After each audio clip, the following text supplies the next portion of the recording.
kita tahu sebagai nasabah kita menempatkan dana, ya kan, tolong dikembalikan dana kita kembali, ya kan, pastinya kapan. Selama ini Jiwasraya ini ternyata menawarkan bunga yang melebihi kemampuannya gitu. PMN itu sangat mencederai kepercayaan masyarakat terhadap asuransi, mencederai bahwa negara mengganti kerugian perusahaan yang mengalami salah urus. Itu kesalahan besar. Bagi masyarakat khususnya pemegang polis, kami berharap pertama ya mungkin satu mohon sabar dan juga kami akan melakukan upaya terbaik.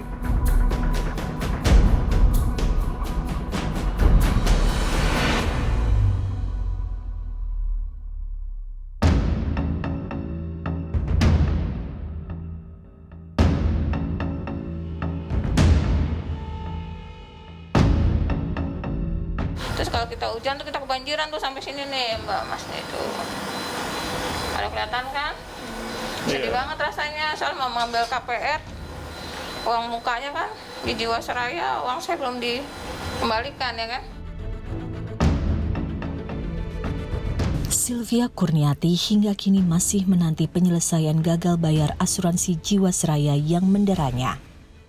Wanita berusia 46 tahun ini adalah salah satu nasabah pemegang polis asuransi Jiwasraya yang masih belum bisa mendapatkan uang simpanannya kembali. 200 juta rupiah hasil peluhnya bekerja sebagai seorang tenaga kerja lepas dan hasil dari warisan keluarga serta almarhum sang suami ia percayakan pada produk asuransi Jiwasraya. Bermula dari tawaran inilah, petaka itu terjadi.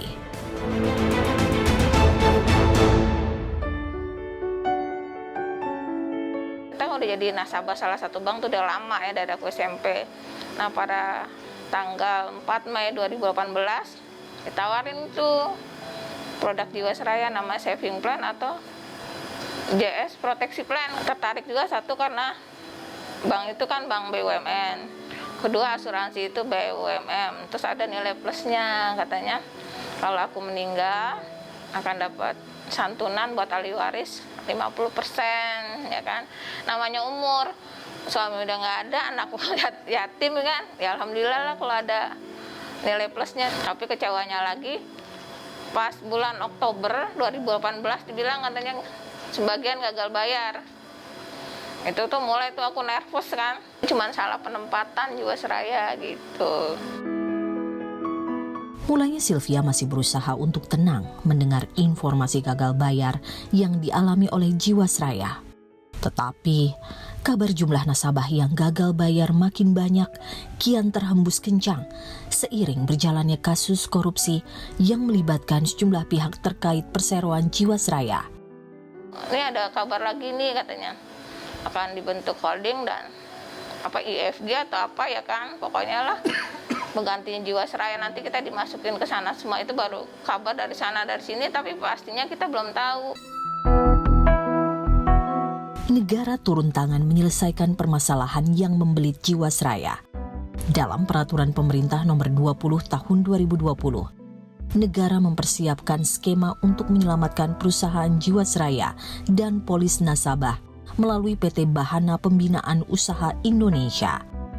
Anggaran ini akan digunakan untuk melakukan pembentukan perusahaan bernama Indonesia Financial Group Life atau IFG Life.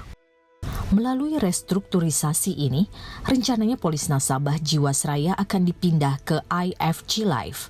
Selama ini Jiwasraya ini ternyata menawarkan bunga yang melebihi kemampuannya gitu. Jadi disuntikan ke sana. Dan ini akan diputar juga secara bisnis. Kemudian nanti setelah itu tahap pertama. Kemudian tahap kedua, kita juga akan merestrukturisasi seluruh hutang-hutangnya Jiwasraya. Setelah direstrukturisasi, maka setelah itu akan dipindahkan ke IFG Life. Asuransinya BUMN yang terbaru nantinya. Nah, IFG Life inilah yang akan menangani nasabah-nasabah Jiwasraya. Saat ini untuk restrukturisasi nasabah kita yang korporasi itu sudah terjadi. Mereka sudah oke, bunganya juga sudah diturunkan juga. jadi tidak bisa gitu. Nanti nasabah perorangan nanti akan dilakukan juga tahapan-tahapan pendekatan lainnya. Namun, upaya pemerintah dalam penyertaan modal negara dengan nominal besar ini menuai polemik. Jadi PMN itu sangat mencederai kepercayaan masyarakat terhadap asuransi, mencederai kepercayaan bayar pajak, bahwa negara mengganti kerugian perusahaan yang mengalami salah urus. Itu kesalahan besar. Dipindahkan itu bukan berarti lantas dibayar. Ya, dipindahkan itu bisa diulur lagi.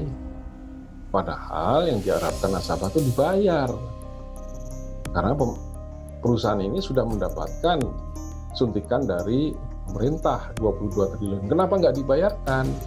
Pembentukan holding seperti ini kalau tidak dilandasi ya dengan komitmen untuk mengelola perusahaan ini dengan baik, dengan menerapkan prinsip-prinsip good corporate governance tadi, menurut saya masalahnya akan terus berulang. Kasus Jiwasraya terus bergulir di ranah hukum. Bahwa terdakwa dalam melakukan tindak pidana korupsi dan tindak pidana pencucian uang menggunakan tangan-tangan pihak lain dalam jumlah yang sangat besar dengan menjadikan sebagai nomine. Akhir Oktober lalu, Pengadilan Tindak Pidana Korupsi memvonis para terdakwa utama dalam kasus korupsi Jiwasraya. Pidana seumur hidup diberikan kepada ke-6 terdakwa yang dianggap dengan sengaja telah melakukan korupsi dan pencucian uang terhadap uang nasabah Jiwasraya. Mereka terdiri dari pihak internal perseroan Jiwasraya maupun pihak luar perusahaan yang terlibat.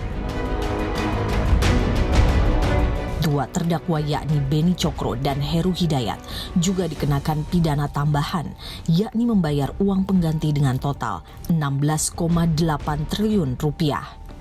Uang pengganti dalam perkara ini menjadi jumlah terbesar dalam kasus korupsi yang pernah ditangani di Indonesia. Jiwasraya dikorupsi ya kan, korupsi berjamaah dengan A, B, C, dan aku nggak ngerti itulah politik dan uang itu kan.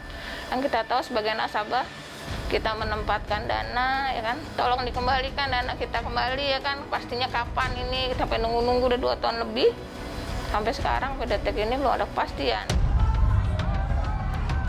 Bola salju dalam kasus korupsi Jiwasraya terus berputar. Kasus korupsi yang terjadi di tubuh Jiwasraya ternyata juga menyeret perusahaan asuransi lain yang mengalami gagal bayar. Nasabah Wana Arta pun kesulitan untuk mendapatkan kembali dana simpanan mereka.